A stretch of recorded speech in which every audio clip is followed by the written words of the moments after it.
Hello guys, welcome back again to my channel bersama saya Hansen di sini dan seperti biasanya setiap harinya saya akan buatkan video seputar cryptocurrency. Apa kabar kalian hari ini semuanya? Semoga dalam keadaan yang baik-baik saja. Teman-teman, sesuai dengan ekspektasi kita di video kemarin, Bitcoin memang menemukan local bottom dan pada akhirnya menyentuh kembali ke kurang lebih area $120.000 sebelum pada akhirnya kembali mendapatkan sedikit rejection. Nah, kita bakalan bahas di video hari ini kira-kira bagaimana update-nya in terms of price action, jadi pastikan kalian stay tune terus sampai akhir video. Per hari ini, kita melihat crypto global market cap itu sudah di angka $3,78 triliun atau naik sekitar 1,78%. Secara overall, top 10 coin juga mengalami kenaikan ranging antara 0, sekian persen hingga kurang lebih 7%. Dan yang menjadi top performer hari ini adalah Ethereum, kenaikannya 7,15% ke $3.345. So, itu adalah outlook sementara dari beberapa top coin yang ada. Sekarang kita langsung saja masuk ke beberapa data dan berita terbaru hari ini. Nah, yang pertama teman-teman, kita perlu tahu apa sebenarnya alasan yang mendasari kita melihat Bitcoin selama 1-2 hari terakhir sepertinya struggling untuk melanjutkan momentum bullish. Itu adalah karena terdapat selling pressure yang cukup besar dari para whales tentunya yang berlomba-lomba jualan di atas angka $120.000, tapi juga beberapa hari terakhir kita melihat ada beberapa wallet whale yang sangat besar yang memiliki sampai puluhan ribu Bitcoin, itu juga melakukan transaksi. Mereka menggerakkan Bitcoin yang mereka punya, totalnya ada beberapa puluh ribu Bitcoin, dan sepertinya ada indikasi bahwa mereka akan menjual Bitcoin tersebut. Kemarin kita sudah tahu ada kurang lebih 80.000 Bitcoin yang digerakkan ke wallet address yang baru.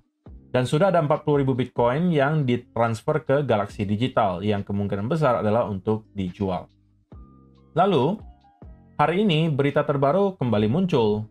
Dari 80.000 tersebut, yang awalnya sudah ditransfer 40.000, hari ini sisanya itu juga kembali dijual kurang lebih 40.192 Bitcoin atau secara value kurang lebih $4,77 miliar. Itu kembali ditransfer ke wallet yang baru dan lagi-lagi ada potensi ini kemungkinan bakalan untuk dijual. Sehingga saya sampaikan ini di grup Telegram juga tadi bahwa kita berpotensi melihat Bitcoin mendapatkan some type of consolidation terlebih dahulu untuk mencerna selling pressure yang ada di kurang lebih area $120 sampai $115.000 sebelum pada akhirnya kita bisa start untuk melihat Bitcoin untuk melanjutkan momentum. Dan itu adalah sesuatu yang sangat sehat untuk kita lihat, teman-teman. Karena begini, kalau misalnya ada yang mau jualan dalam jumlah yang besar, lebih cepat itu lebih bagus. Kenapa? Karena kondisi market sekarang yang masih dalam keadaan sentimen bullish. Sehingga kita bisa melihat juga dari segi data yang ada, spot Bitcoin ETF itu juga masih menghasilkan demand yang sangat besar.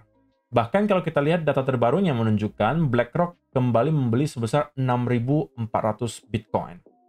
Jadi perharinya ada ribuan Bitcoin yang dibeli oleh spot Bitcoin ETF. Sehingga kalau misalnya secara total dari kita tahu ada kurang lebih 80.000 Bitcoin yang mau dijual, dan kalau misalnya demand dari spot Bitcoin ETF hariannya itu ada beberapa ribu Bitcoin, ya kita anggap mungkin dalam kurun waktu beberapa minggu, semua selling pressure dari 80.000 Bitcoin tersebut harusnya sudah akan bisa kita cerna. Jadi, itu juga sebenarnya mendukung tesis yang saya sampaikan di video kemarin bahwa ada potensi Bitcoin akan bisa mendapatkan konsolidasi terlebih dahulu. Yang bakal kita jelaskan lebih detail nanti dari sisi chart. Kalau kita lihat dari segi liquidation heatmap sendiri, maka kita juga bisa tahu untuk sementara waktu ya, area yang tertumpuk likuidasi cukup besar itu sekarang ada di range 115.700 sampai kurang lebih 114.500. Nah, jika memang kita akan melanjutkan penurunan dari sini, maka saya rasa ini akan menjadi target utama bagi market maker untuk disentuh, dan dari sana kita mungkin bisa start untuk kembali mendapatkan recovery. Tapi tentunya kita bakalan harus update ketika hal tersebut terjadi. Kita nggak mau melihat selling pressure-nya terlalu besar, sehingga sell off-nya itu impulsif banget. Kalau itu sampai terjadi, nah itu bisa berbahaya teman-teman, karena kita bisa melihat koreksi jauh lebih dalam daripada $115.000. Yang menurut saya pribadi untuk sementara persentasenya itu belum terlalu besar. Nah, Saya perlu ingatkan teman-teman bahwa sudah ada 2 orang hari ini yang eligible untuk mendapatkan 1 juta rupiah plus hadiah dari prize pool, dari eksklusif giveaway yang saya adakan dari tanggal 9 Juli sampai 24 Agustus. Nah, untuk teman-teman yang kemarin sudah mendaftar tapi belum deposit, sangat disayangkan karena kalian kehilangan semakin banyak waktu untuk farming volume. Oke, meskipun sekarang masih ada lebih dari sebulan untuk kalian farming volume, tapi tentunya ya semakin kalian tunda, kalau misalnya kalian mau join nih, semakin kalian tunda, ya semakin sedikit waktu kalian untuk farming volume. Sekali lagi, eksklusif giveaway ini teman-teman, hanya 3 step aja yang perlu kalian lakukan. Daftar ke Margex, linknya ada di kolom description, kemudian kalian deposit dan trade, lalu kalian tinggal bawa pulang hadiahnya kalau sudah memenuhi 3 tugas yang saya sampaikan di sini.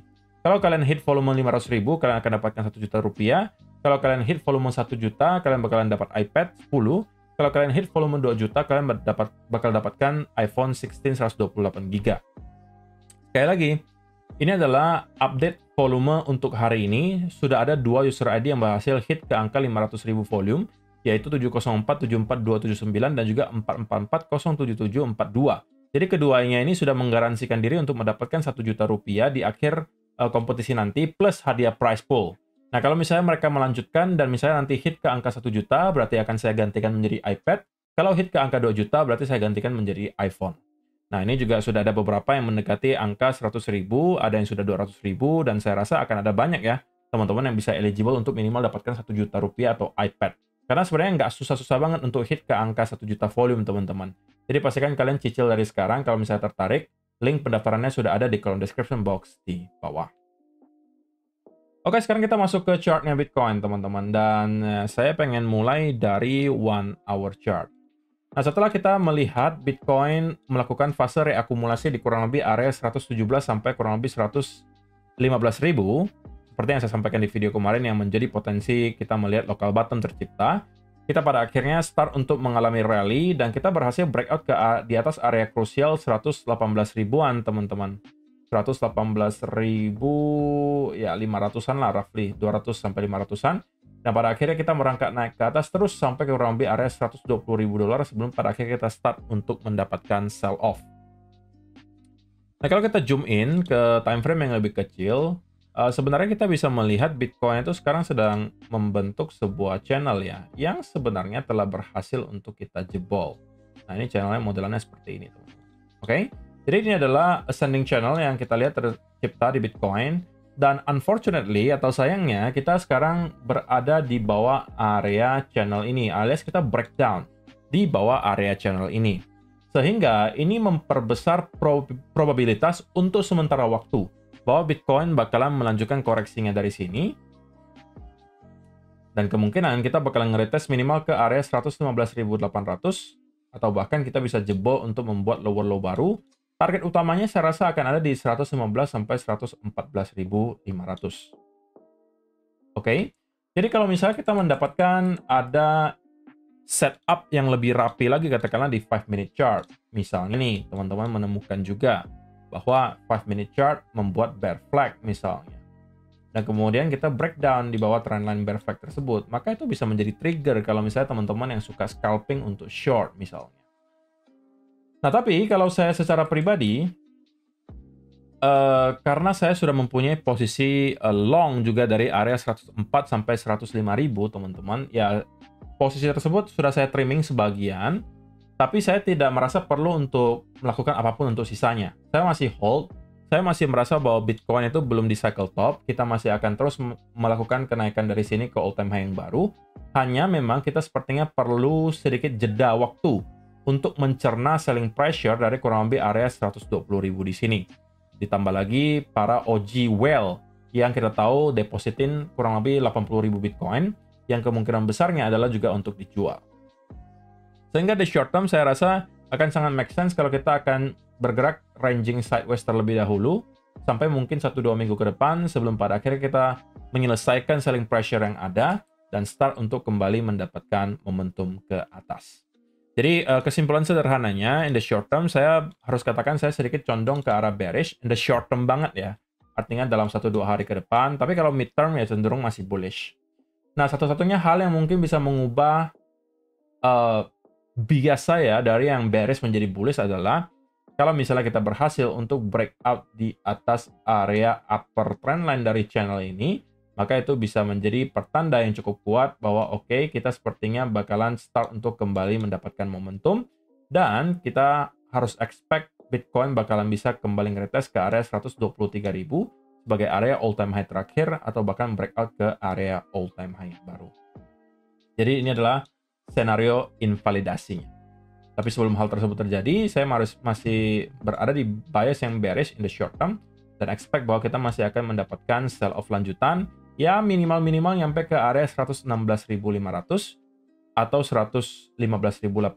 Kalau itu jebol, target utamanya ada di sekitaran 114.500 sampai 115.000. Karena di area tersebut terdapat tumpukan likuidasi yang cukup besar. So, teman-teman, saya rasa cukup ya penjelasannya untuk Bitcoin hari ini, tidak terlalu ribet. Intinya karena kita telah breakdown dari sebuah ascending channel, ada potensi kita bakalan melihat Bitcoin in the short term bakalan lanjut koreksi terlebih dahulu. Karena begini teman-teman, kenaikan yang kita lihat kemarin di sini juga itu masih cenderung terlihat sangat korektif gitu. Tidak terdapat ada buying pressure yang terlalu besar, membuat pergerakan kenaikannya pun cenderung korektif. Yang kita mau lihat itu kenaikannya didasari dengan momentum seperti ini, atau seperti ini. Oke, seperti ini masih oke. Tapi kalau misalnya kenaikannya cenderung seperti corrective move seperti ini, nah itu membuat kita harus sedikit waspada dan bisa expect bahwa kita akan setidak-tidaknya mendapatkan konsolidasi yang lebih besar gitu. Kalaupun kita tidak langsung sell off dari sini dan akan membuat satu lagi higher high baru, itu bukan berarti kita langsung akan break ke all time high baru, teman-teman. Itu perlu kalian ketahui juga. Karena ini juga bisa aja masih bentuk dari koreksi setelah adanya sell off signifikan di sini, yang kemudian bisa membuat kita ujung-ujungnya juga tetap sell off ke bawah. Jadi untuk sementara waktu, ya saya masih berpegangan dengan tesis bahwa kita masih akan mendapatkan konsolidasi lebih panjang di sekitaran area 123.000 sampai 115.000 sampai mungkin 1 atau 2 minggu ke depan. Tapi itu sekali lagi adalah berita baik harusnya untuk altcoin, karena kita udah melihat ya beberapa hari terakhir terutama altcoin juga udah start untuk outperform Bitcoin, terutama Ethereum. Jadi harusnya ketika Bitcoin start untuk mendapatkan sedikit momentum gitu ya, katakanlah kita rebound, ya itu juga bisa membuat altcoin lainnya start untuk mengalami kenaikan yang lebih signifikan juga. Jadi ini bisa menjadi waktu gitu ya bagi liquidity yang ada di Bitcoin untuk start shifting ke altcoin. So, itu aja untuk video hari ini teman-teman, semoga bisa bermanfaat untuk kalian semua. See you in the next video. Bye-bye.